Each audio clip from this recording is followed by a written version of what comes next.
আজকে আপনাদেরকে দেখাবো আলু দিয়ে বেগুনি। দেখেন কত সুন্দর হয়েছে, ফুলকো ফুলকো আলু দিয়ে বেগুনি। প্রথমে আলুগুলোকে পাতলা পাতলা করে কেটে নিয়েছি। আলুগুলো কিন্তু আপনারা আধা ঘন্টা 1 ঘন্টা আগে পানিতে ভিজিয়ে রাখবেন, তাহলে আলু কাটলে পাতলা পাতলা হয়ে যাবে।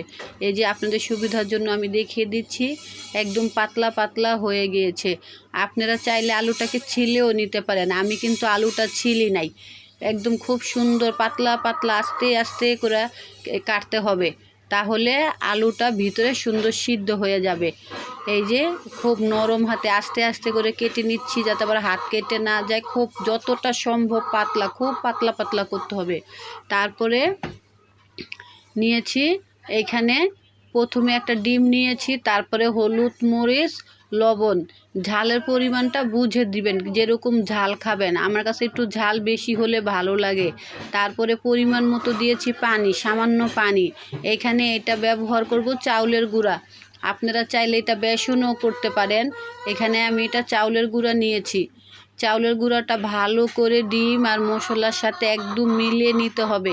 অনবরত নাড়তে হবে, নেড়ে নেড়ে এটাকে একদম সুন্দর করে বেটারটাকে গুলতে হবে, যেন এইখানে কোনো দানা দানা না থাকে। খুব সাবধানে আস্তে আস্তে করে গুলতে হবে। তারপরে এই কড়াইতে দিয়ে দিলাম তেল। তেলটা যখন গরম হয়ে আসবে, তখন এই যে আলুগুলো যে আমি কেটে নিয়েছিলাম, দেখেন আমার বেটারটা কত সুন্দর হয়েছে, একদম পাতলা পাতলা সাইজ করে আমি কেটেছি। এখন এই আলুগুলো গরম তেলে দিয়ে দিব। আমি কিন্তু আলুটা সিদ্ধ করিনি, আলুটা কাঁচা আছে। এই আলুটাকে আপনারা চাইলে কিছুক্ষণ আগে কেটে রাখার পর কেটে হলুদ, মরিচ, লবণ দিয়ে মেখে রাখতে পারেন, সেক্ষেত্রে কিন্তু খেতে আরও মজা হয়। আমি আবার এটা করি নাই। দেখেন কত সুন্দর, একদম মশমশা ফুলকো ফুলকো বেগুনি হয়ে যাবে।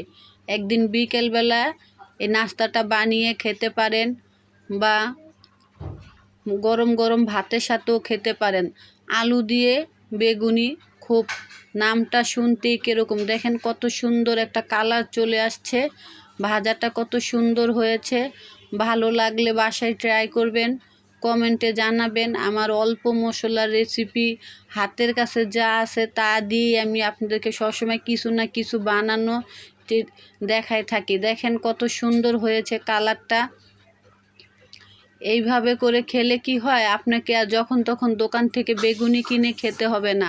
আমি আবার আমার হাতের কাছে যা থাকে তা দিয়েই কিছু না কিছু করে ফেলি, কারণ আমার রাজকন্যা রাজকুমার হঠাৎ করে বলে, আম্মু এটা খাবো খাবো বললে তো আর এনে দেওয়া যায় না। তাই আমি হাতের কাছে যা থাকে তা দিয়েই করে দেখাই। দেখেন কত সুন্দর একটা কালার। আর